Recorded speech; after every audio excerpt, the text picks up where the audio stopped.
আমরা এখানে কাজ করছি, ঠিক আছে, উপরে সব ফিনিশ হয়ে গেছে, তখন মানে কার্পেন্টারের কাজ করছি দেখতে পাচ্ছ, মানে উপরে সব কাজ ফিনিশ হয়ে গেছে, তখন এই যে মানে নিচে যে এরকম চিক মারতে হবে না, তখন মনে পড়ে নেই কন্ট্রাক্ট মানে যে এখানে যে হোটেল মালিক তার মনে পড়ে নেই।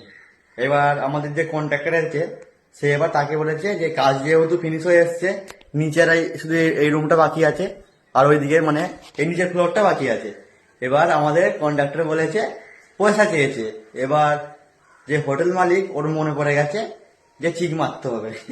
দেখো এতদিন পর মনে পড়েছে, এতদিন মনে পড়ে নে, এতদিন পর মনে পড়েছে, আমাদেরকে বলেছে চিক মারতে, কাজ ফাজ বন্ধ করে দিয়ে। মানে পয়সা মানে ধরো কাউ যদি পয়সা চাওয়া হয়, পয়সা না দিতে পারলে কি মানে অন্য অন্য বাহানা ধরিয়ে দেয়। যারা কার্পেন্টারের কাজ করে তারা হয়তো ভালো করেই জানো, আমরা ডেলিতে চিক মারছি, কাজ বন্ধ করে দিয়ে, কাজ বন্ধ করে দিয়ে আমরা ডেলিতে চিক মারছি।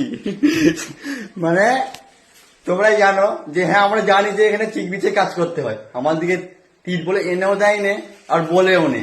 আজকে যাই পয়সা চাওয়া হয়েছে হোটেল মালিককে, ওর মনে পড়ে গেছে যে চিকি মারতে হবে। এখন কাজকর্ম সব বন্ধ, চিকি মারো গোটা ফ্লোরে, ডেলিতে চিক মারা হচ্ছে, ডেলিতে।